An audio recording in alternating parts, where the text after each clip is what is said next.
Saludos programas and welcome to another AEW Rampage cleanup. And you know what? Let's get right into it. We had a great first match this week where we had Mystico versus Rocky Romero, Rocky Azucar Romero, or as I guess the good home folk like to say, Azucar, because I did hear one of the announcers pronounce it Azucar. I never have been more offended in my life. This is where we're at, people. But anyway, so you had Mystico versus Rocky Romero. It was a great lucha libre style match. Both Mystico and Rocky Romero, they do hold belts over in the correct me if I'm wrong, Mikey, the MNFF. So they both are champions in CMLL. I'm sorry. Yeah, that's what it is. There's a lot of acronyms with wrestling Yes. promotions. It's a Yep. lot. Yeah. But CMLL is Championship Mexican Lucha Libre. So if you're okay with it, I'll give like a quick lecture on this. So Yeah, yeah. in Mexico there's a lot of lucha libre promotions, but the two big ones are obviously AAA, which we know because El Hijo del Vikingo is their main champion over there. But then another big promotion in Mexico is CMLL. So the funny thing is is that both of those companies, while they are both big time companies in Mexico, the owners actually hate each other's guts. So a AAA stars and CMLL stars don't ever Don't. work together ever. Right. And so as you've noticed, every time we bring in AAA and CMLL guys, they have to be on separate shows. They cannot be on the same card because Right. there's still bad blood, which sucks, unfortunately. But yeah, so there's your quick TED talk for today. All right, there you go. So it was Lucha Libre rules where it was the best of 2 out of 3 pinfalls. The match itself, we saw Mystico go up early with one pinfall, then Rocky came back, he got a second pinfall. Some beautiful back and forth. Mystico did end up winning. I really enjoyed it. It was a great first match.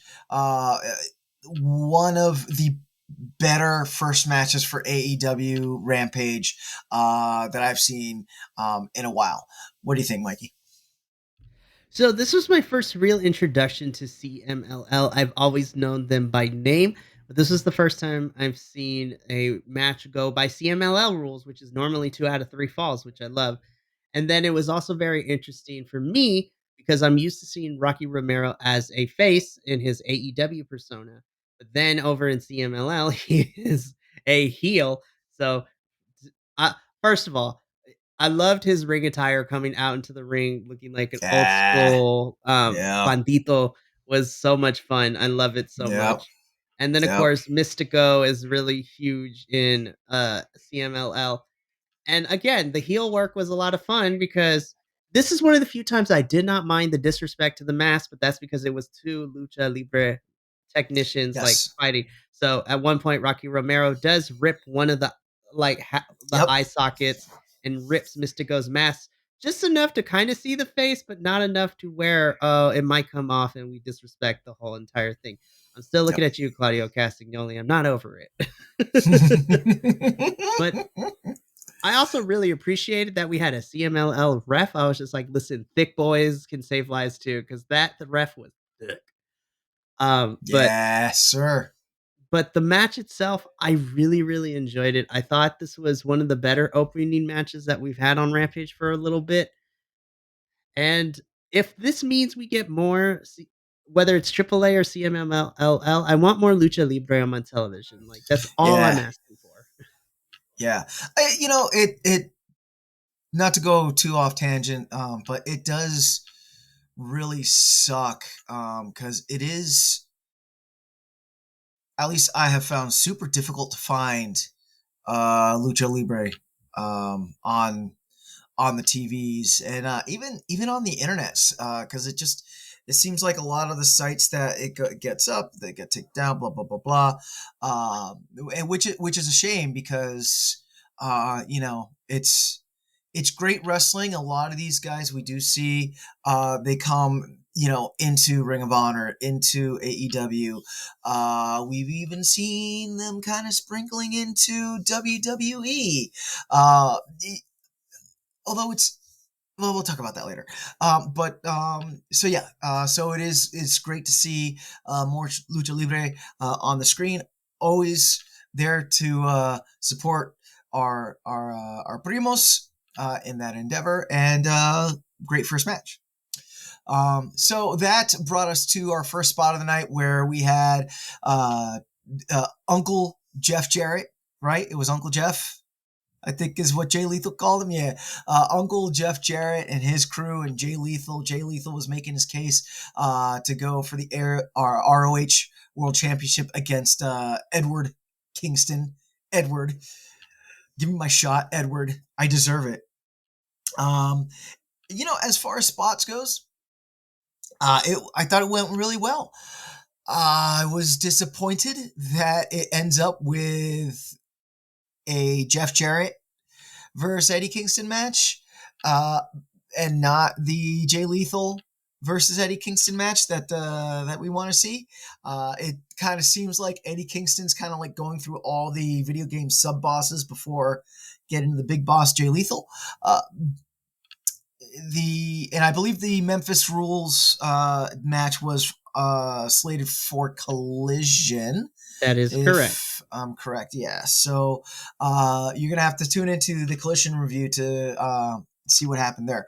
But yeah, so Jeff Jarrett is gonna be facing Eddie Kingston on Collision, and if I think the stipulation was if Jeff Jarrett wins, then Jay Lethal gets his shot at Eddie Kingston. So we'll see what happens there. But then this brought us to our next match. This was, I felt like, the longest match of the night. It was a triple threat match. That is correct. So this Okay, is our triple cool. threat for It number one was contendership for the AEW International Championship. against Orange Cassidy. Yeah, the winner would wrestle Orange Cassidy for the at the Battle of the Belts. And we had John Silver from the Dark Order. We had Kip Sabian, and we had Brother Zay. It was entertaining. The beginning and the end were entertaining. The middle Yeah. was really dragged out because, and sorry if I'm stepping on toes, but like No, go the ahead. whole entire, like we spent like 7 to 8 minutes of just Kip Sabian and John Silver trying to figure out if they're going to work together or if they're not. Yep, that And I'm back and just like, forth. Yeah, I was just like, that took way too long. It did not need to be that chunk of the segment.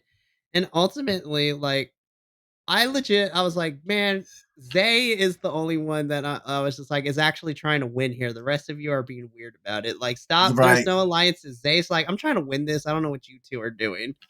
Yeah, and John Silver got the pin, so he gets to go against Orange Cassidy for the belt. But even the pin that John Silver got just felt kind of like, ugh,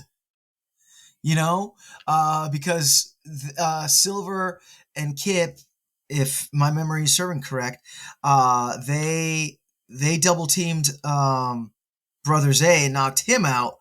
But in doing that, it kind of laid Kip Sabian out, and Silver just kind of like slid in and got the 1, 2, 3. So it just ow, it It was it tough felt lazy. because yeah, it was tough because Zay almost pinned Kip, and then John Silver came in, knocked Zay out, and then pinned Zay. I'm like, that's disrespectful to Zay, man. Yeah, Like yeah, I was like, let Zay face Orange Cassidy, but fine, I guess. yeah, yeah. I mean, they're all good wrestlers. We know Brother Zay is a great wrestler. We know John Silver is a great wrestler. I love Kip Um, Sabian. yeah, I haven't seen a lot of Kip Sabian, so I can't speak for Kip Sabian. But he looked like he knew what he was doing. Um, uh, it just it felt like this match was locked between being goofy wrestling and serious wrestling, but it wouldn't commit to one or the other. Which I feel like it would have benefited more of just committing to one bit instead of trying to do all the bits. You know what I mean? But yep, like I said, we got John Silver going against Orange Cassidy over at Battle of the Belts. Then we got our Mike Santana and Ortiz spot, which they will. It's coming on Rampage, and I'm excited. I'm Oh excited my, for this match. like the only story that has been through and through for the last couple of weeks on Rampage, and we're finally getting this match next week. I'm excited. Yeah, yeah, yeah. Um, this story has really captivated me. And if people that don't know, if you get a chance to look up the Mike Santana versus Ortiz bits, I feel like they were very well written. I feel that both Santana and Ortiz are really giving it their all. And, this is when bits work because now I'm vested and I want to see this. I know it's going to be a slobber knocker. I know it might not be the prettiest wrestling to happen, but it's going to be a fight. It's going to be a fight, and both guys are really have their hearts in this match. So it's going to be one to watch. So I'm very excited for this upcoming week of Rampage, so we can see that match. And then after that spot, we went into Claudio Castagnoli and Wheeler Yuta, who are apparently becoming a Rampage staple now, which is okay, I guess. They fought two more jobbers and squashed them. I'll be honest, Mikey, I forgot about that match in like 0.1 seconds. What about you? This does nothing. Okay, so like we know, so Collision, that these two are going to be fighting Big Bill and Ricky Starks for the tag team championships over on Collision. And so when we figured this out, I was like, okay, let's see how they build this. Neither one of these No teams have build. had There any was no sort of build. interaction outside of some big brawls towards the end of Collision the last couple of weeks, but they really haven't touched each other. Yeah. Um, and I'm just like, I think the tag team match itself over on Collision is fine, but this, uh, I I don't know what we're doing with BCC. I mean, we yeah, I don't know what we're doing with them. I think they're just they're spinning their wheels until Mox is cleared to come back, and we That's can yeah. probably get back into That's some stuff. I'm just like, I feel like we could do something more with Claudio and Wheeler because Brian's out here fighting Edge and with Christian, and like he's involved in that storyline, yeah, which is yeah, really Brian, yeah, weird. yeah. Brian is involving himself, and the matches that Brian has had, they've been like banger matches, you know. And we know that Claudio and Wheeler are good wrestlers. So We just got let's let's do something more. let's do something better with them. I honestly like with the way the match went and with the way that they squashed the two jobbers, which was Brian Keith and Exodus Prime. I honestly and with the match, knowing that the match that they had against Big Bill and Absolute Ricky Starks was the next night, I honestly thought we were gonna get a Big Bill and Absolute Ricky Starks coming out and either like words exchanging or them getting jumped or something like that. Just because that match ended so fast and it felt like something was supposed to happen, but nothing happened. So I don't know. But it is what it is. Then we got Renee Paquette talking to the remnants of the Jericho Appreciation Society, and they hugged it out, hug it out, hug it out. Mike, stop, Mikey, hug it out with me, Mikey, hug it out, hug it out. There we go. All right. So the beef has been squashed with the remnants of the Jericho Appreciation Society. I hate this segment. I hate the storyline, Adolfo. Like I hate it. It's okay. It's not on the same level of hatred that I have for QTV. Like that's a completely different level. I just I think I'm more disappointed in this is how we're using. Okay, I don't. I'm gonna be shady right now. Like no offense, but like Daddy Magic and Cool Hand. Like okay, I can see them being doing stuff like this. Right. And Jake Hager too.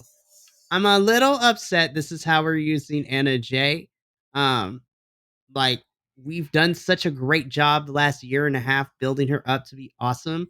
And now she's relegated to literally being a main event side piece to Chris Jericho when this whole thing was going down. And then now she's still just a side piece to the rest of the boys. But I'm She's a extreme. babysitter. She's a Yeah, she's a babysitter to the babysitter. rest of the boys. And I'm like, she could be fighting people, but it is what it is.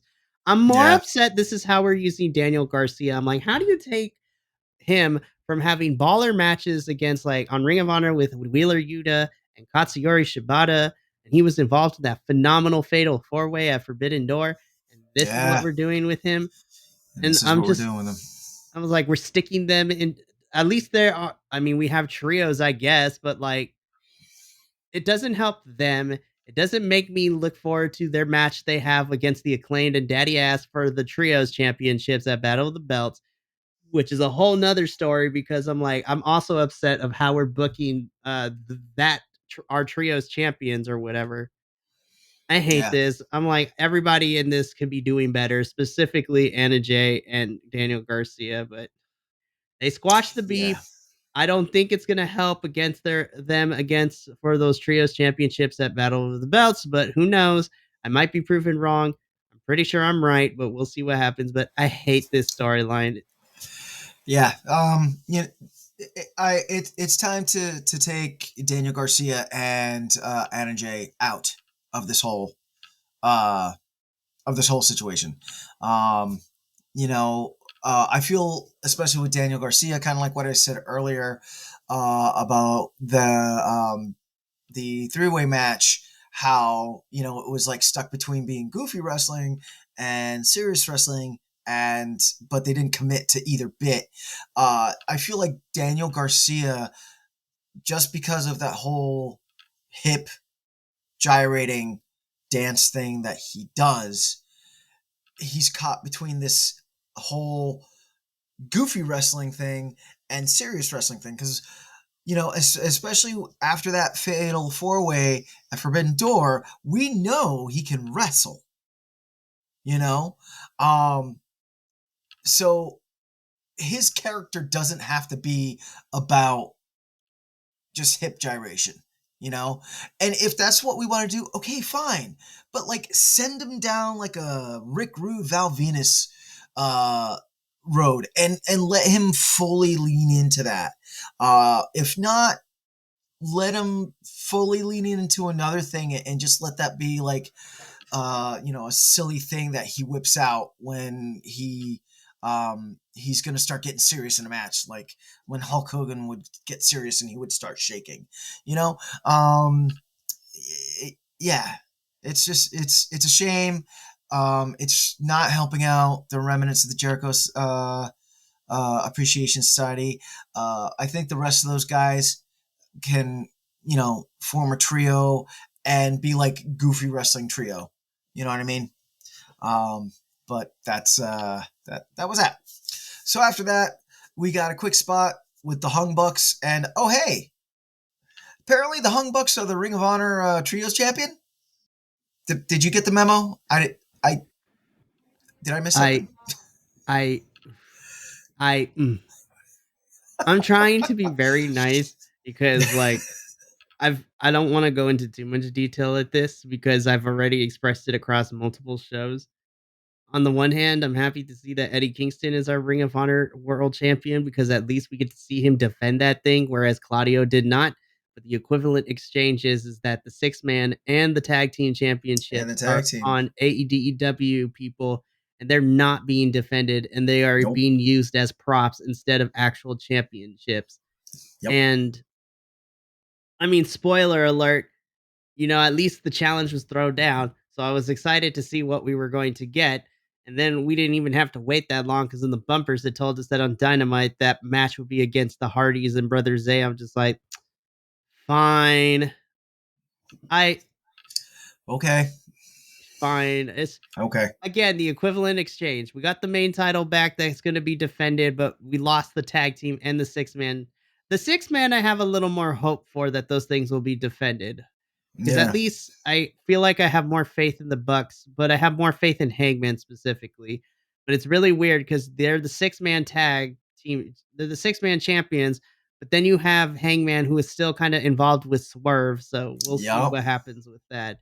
If that Yep. means we get a rematch between the Bucks and the Mogul Embassy, I will eat crow and I will not complain. But Yeah. Yeah. if that's what this is building to, I'm okay with it. But like, it's the same problem I have with the trios champions. You do not have enough trios or six mans to legitimately actually have a good feud because like everybody's breaking up or people are injured or whatnot or involved in something Right, else for or that involved in matter. something else. Yeah, yeah. Let's really hope. I really hope that on Ring of Honor, we start seeing more of Mogul Embassy um, versus Hung Bucks for that championship.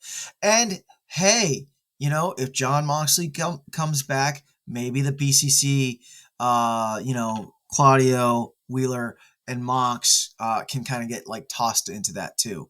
Because again, there was for the two fracases that BCC and Mogul Embassy had, those were great. I felt like that was the beginning of something good, And now it's been a week, 2 weeks, a week and a half, 2 weeks. I don't know. Too long. It's been too long. Need more of that. So, and then after that spot, um, yeah, and then after that spot, we had Ruby Soho and Sky Blue in your main event.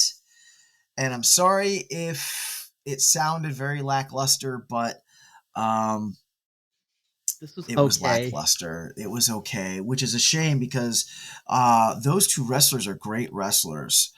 Ruby Soho and Sky Blue are fantastic. I don't. It looked like there was missed a lot of missed calls. It looked like there were some botches. Um, it and it kind of looked like Ruby Soho and Sky Blue didn't want to be there, which I was bummed out about. You know, loved Sky Blue's ring gear, the Scooby Doo gear. That was fantastic. Where's the Um, mystery machine? I know, right? But yeah, so I had hopes with Sky Blue and this whole like dark side Sky Blue thing going on. Um, where like she picks up her intensity. That's one thing that the refs constantly say, or that the announcers are constantly saying now that we're doing this whole dark side Sky Blue thing where oh my god she's so intense right now, but like it lasts just like a minute or so, and then like she starts getting beat up again, and that intensity is gone, you know. Um, like if you're gonna make her an intense savage, make her an intense fucking savage, you know. Um, and I know maybe part of it is because she still is new, and she still is learning the ropes of the big show, as it were. But yeah, I just like that match could have been so much more, and it wasn't. I'm sad. Yeah, that oof. On paper this should have been a fun match, but my biggest critiques for this match is again AEW finds himself riding into a corner because Ruby is technically a heel, and we're slowly turning Sky into a heel with the infection of from Julia Hart with the Black Mist and all that stuff. But then, like, that intensity, like you said, Adolfo, I agree with you, was there for a little bit for Sky, then it disappeared because then Yeah. she resorted back to being a babyface again Right. because, Yeah. and you kinda have to be when you're facing Ruby and then with interference from Saraya outside of the ring, which, by the way, we have already talked about this. I was just like, so now we're sticking Ruby and Saraya spinning their wheels because, I mean, since losing the title, it's just like, once again, we really have nothing for everybody else, so let's throw them on Rampage. I'm like, listen, there is how do I put this nicely? And I'm not saying that it's a bad thing, but there is something wrong if Chris defending the TBS championship is the bigger women's storyline going on than your actual women's champion in Hikaru Shida. You made it a Yeah. big deal to say that this she is the first three-time AEW women's champion. And don't listen, her match against Emi Sakura on Dynamite was phenomenal. I thought That that was was fun. fantastic. But Yeah. where are we going? Who is Hikaru's big opponent for Yep. essentially what I'm assuming is that we're gonna get Hikaru defending that title at Full Gear, but where are the rest of the women? Like, we have Willow and Sky involved with Chris, which is great, but then nobody is over there for Dynamite for Hikaru. Are we gonna get a rematch with her and Saraya? I mean, like, there's this is my biggest problem is that AEW is booking their women and are just like, I don't know what we're doing with them. And that's what makes this Yeah. match sad. Like, Yep. there wasn't anything inherently wrong. It's just like both of these girls were trying. They didn't really connect. And it Yep. could have been an off day, but it's just like this was a very Right. basic match. It's the best way to describe it. Right. It was a basic match that had no story behind it. You know what I mean? And yeah, like again, going back to like we're stuck between two things. If we're gonna send Sky Blue down this heel road, let's send her down the heel road. You know what I mean? Like it would have been so cool if when Soraya wound up with like the two cans, like maybe Sky Blue did a thing where she caught both of them, took them from Soraya, smashed Soraya's face in, and then turned around and smashed Sky Blue in the face with them too. You know what I mean? Like, okay, maybe she would have gotten DQ'd. Maybe the ref didn't see it and like she got the cheap pin, or maybe the ref, like I was saying, the ref did see it and she got DQ'd. But at least that,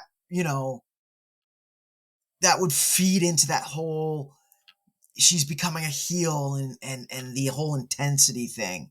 And then that actually starts building up.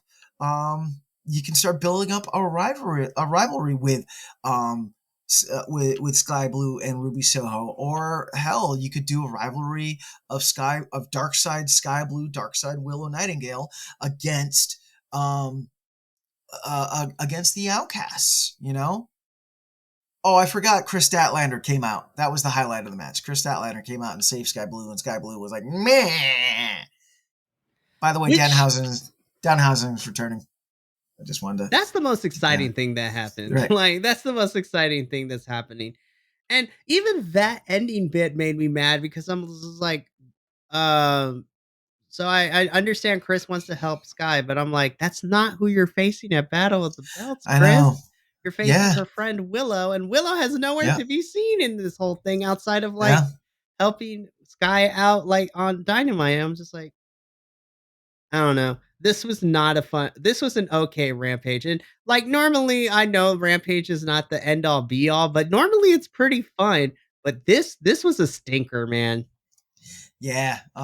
So on the empanada scale, this is uh for me it was three. I give it a rating of three frozen empanadas with American cheese. I mean, like, yes, yes, there are some days where I just don't have the energy and I open the fridge and I see the pre-made frozen empanadas and I throw those mothers in the microwave and I eat them. My soul hurts, but my tummy is full. You know what I mean? and that was this Rampage. My soul hurt, but my tummy was full. So, what about you, Mikey? Oh, you're a lot nicer than I am. I I give this Rampage a 2.5 empanadas out of 5 for the mere fact that there was a lot of questionable decisions throughout this. Like, Yeah, if I'm like the opening match was probably my favorite thing this whole entire episode, and more yeah, of that, please. yeah, Uh, Jeff Jarrett's squad and the Eddie Kingston thing, like I'm at least okay with it because the world title for Ring of Honor is being defended. I just ugh. I know this Memphis street fight. I'm like, it always ends up being a 5-on-1 instead of a 1-on-1 whenever Jeff Jarrett and crew gets yeah. involved. It does. I just really quick about that. Eddie is carrying these fucking promos. Oh, Sorry, absolutely. and I'm sorry if we just demonetize if I just demonetize this, We're but 30 minutes Eddie, in at this point. It's okay, fact. Eddie is carrying these fucking promos because the minute he got the mic, it was just like It was a it whole different ball flipped and it game. was a whole different ball game. But go ahead. Let's wrap it Yeah, yeah. up. The number one contenders match could have been great, but like that whole entire like middles part of them just like being theatrical about it didn't help. Yeah, And I yeah, was just like, it didn't work because Zay was actually trying to win, and then the other two were just like being theatrical yeah, about it, but like in a negative way. And then from the rest of it, like I'm done with the former JAS boys. Like I'm tired of this whole situation. The main event was lackluster. I'm just like, this wasn't this. So 2.5. This was a stinker. I'm hoping next. Listen, Santana and Ortiz needs to deliver next week because like I'm excited for this. I yeah. I don't want to be disappointed. Yeah. It would be nice if they made them the main event and they actually did the where if the match goes over the TV time allotted that they'll stay with it. So that way that match can have the time that's needed for it because boy howdy, I'm excited for that match. So, all right, mi gente. That was our review for AEW Rampage from October 20th. My name is Adolfo the Nerdy Puerto Rican, and with me, as always, is. This has been Mikey, the head honcho for the Biconics. And until next time, hablamos luego.